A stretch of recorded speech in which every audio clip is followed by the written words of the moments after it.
അയ്യോ രക്ഷിക്കണേ. നീ ശബ്ദം കേട്ടോ? ആ അതെവിടുന്നാ? ദേ അവിടെന്നാണ്.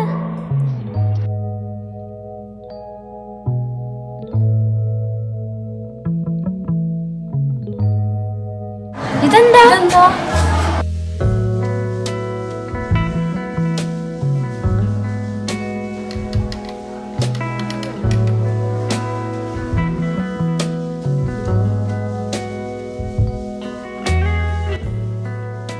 എന്നാലും ഇതെന്തായിരിക്കും? നീ ഒന്ന് തിരിച്ചു നോക്ക്. നമുക്കൊന്ന് തിരിച്ചു നോക്കാല്ലേ? കുഴപ്പമുണ്ടാവില്ല എന്ന് വിചാരിക്കുന്നു.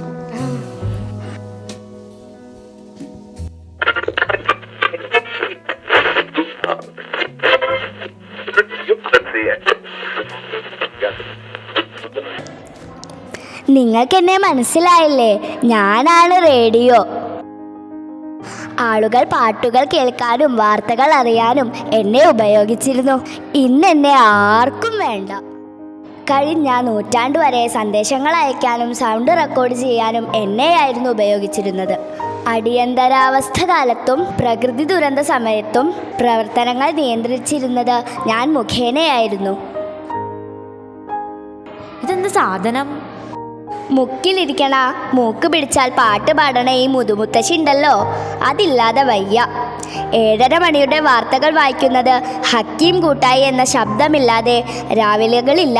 ONVയുടെ ഉപ്പായം, മഞ്ഞ തെച്ചി, പൂക്കുലായും ഒക്കെ, കാവ്യാഞ്ജലിയുടെ കവിതകൾ, ചില സ്പെഷ്യൽ സമകാലികങ്ങൾ, അങ്ങനെ പാട്ടായും വർത്തമാനങ്ങളായും തടിച്ച ബാറ്ററിയിലൂടെ ജീവൻ തുടിച്ചു പോയിരുന്നു.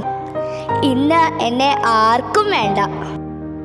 നമുക്ക് എന്തായാലും സൂക്ഷിച്ചു വെച്ചേക്കാം.